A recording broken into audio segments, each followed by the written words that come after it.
Hey, what's up everyone? Welcome back to another roller coaster slash flat ride review. Today we're going to be having a look at the Green Lantern coaster at Warner Brothers Movie World on the Gold Coast. This is my third favourite coaster I've ever ridden in my entire life. My second favourite is Superman Escape. My favourite's DC Rivals. So without any further ado, let's get this review out of the road. So the Green Lantern coaster is a steel roller coaster at Warner Brothers Movie World on the Gold Coast, Queensland, Australia. The ride is themed after DC Comics' Green Lantern and is located within the park's DC Comics Superhero Hub.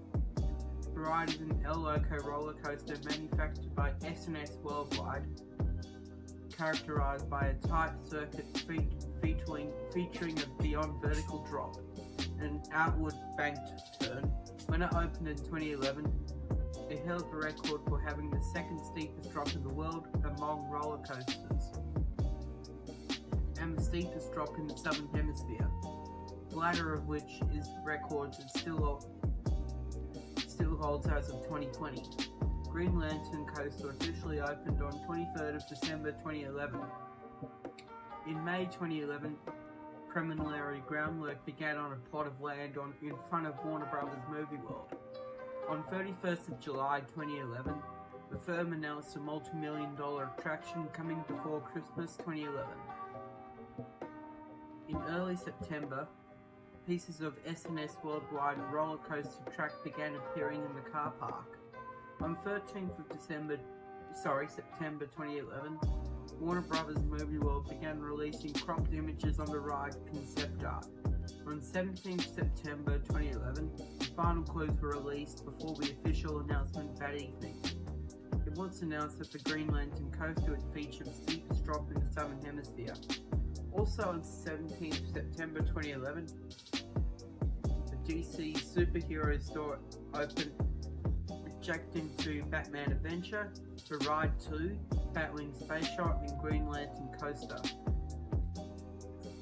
By early October, most of the support structure and the lift hill were complete.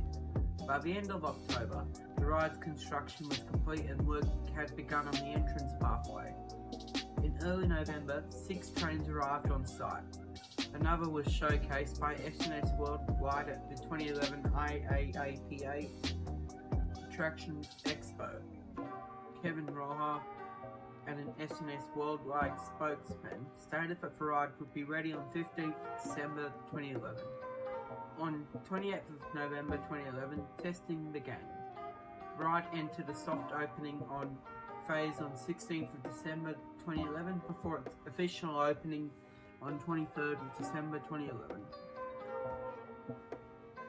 When the Green Lantern coaster was announced, few details were released about the ride's drop angle, that it would be the Southern Hemisphere's steepest.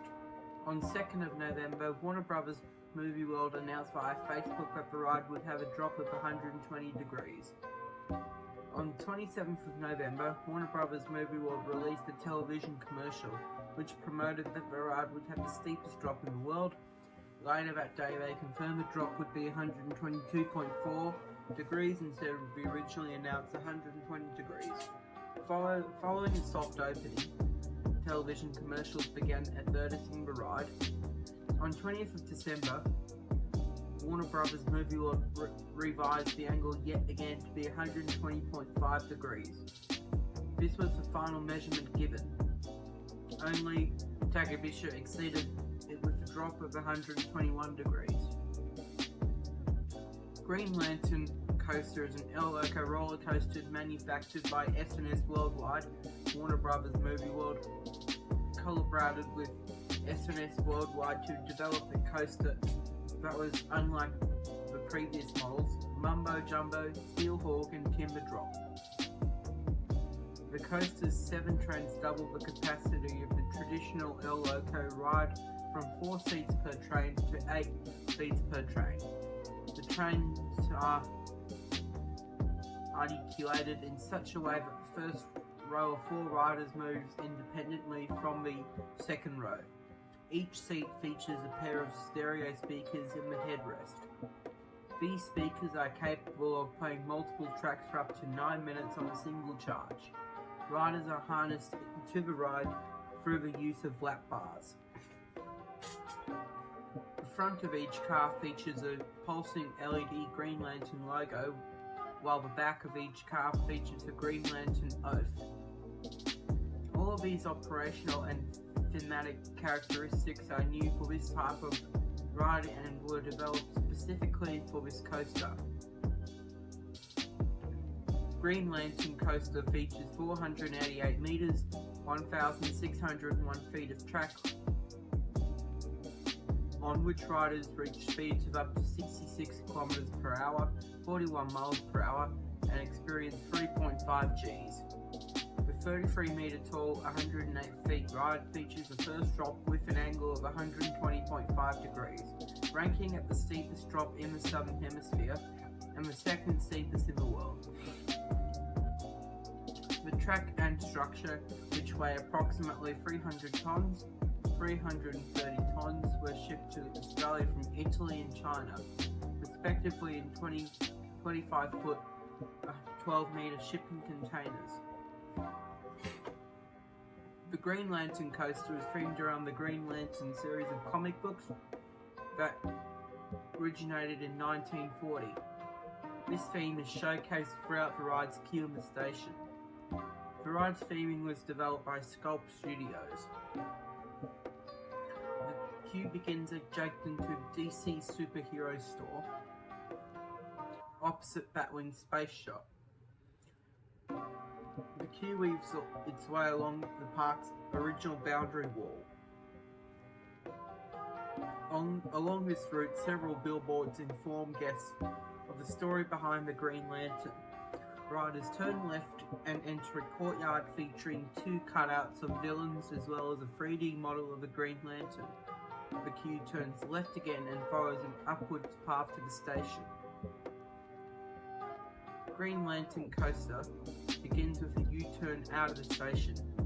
It ascends a chain lift hill before going down a small dip and into the S-bend followed by a U-turn.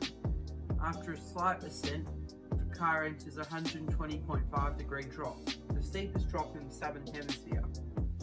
The track then returns to approximately 2/3 of its original height before entering the first set of block brakes.